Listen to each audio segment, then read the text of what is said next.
Donc le Mountain Magic 50 de chez Arne est un nouveau modèle qui vient en fait remplacer les anciens Mountain Magic 44 et 55. Donc on n'a plus qu'un seul litrage.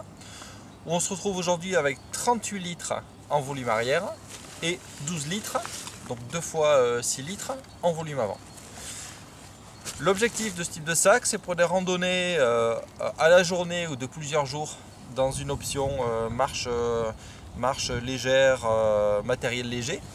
Avec un sac qui va être en dessous d'1,3 kg en poids total, un sac qui va être complètement étanche au niveau du volume arrière et au niveau du volume avant.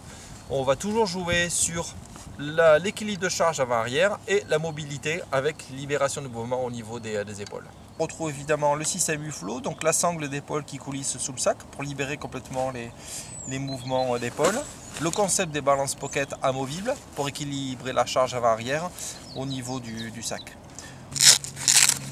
Toujours le système de velcro au niveau de la ceinture.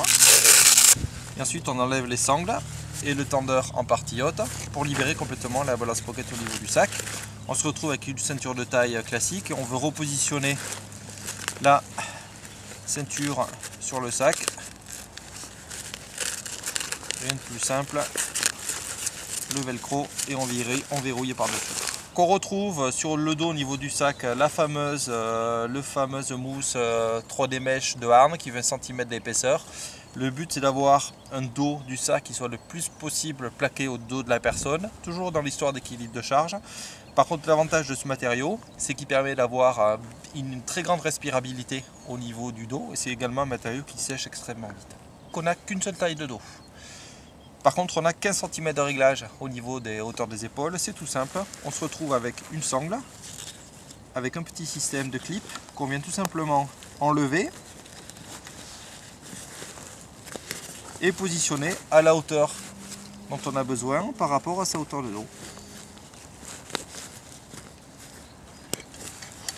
Donc sur le Mountain Magic, on va retrouver la liberté de mouvement au niveau des épaules qui est accentuée sur ce modèle là comme sur le Liquid Agility et les Natural Exhilaration avec un système de coulissement au niveau des épaules. Donc on va retrouver au niveau des sangles de rappel de charge une sangle qui coulisse sur le haut du sac qui permet d'amplifier le mouvement de liberté des épaules avec un transfert des volumes avant-arrière. Accessorisation au niveau du sac, tout simple, on va retrouver deux sangles de compression sur la partie avant à ce niveau là. On va serrer avec la sangle. Pour bloquer les bâtons, on va retrouver des petits encarts avec des blocages ici renforcés en nipalon pour éviter d'abîmer le sac en partie haute.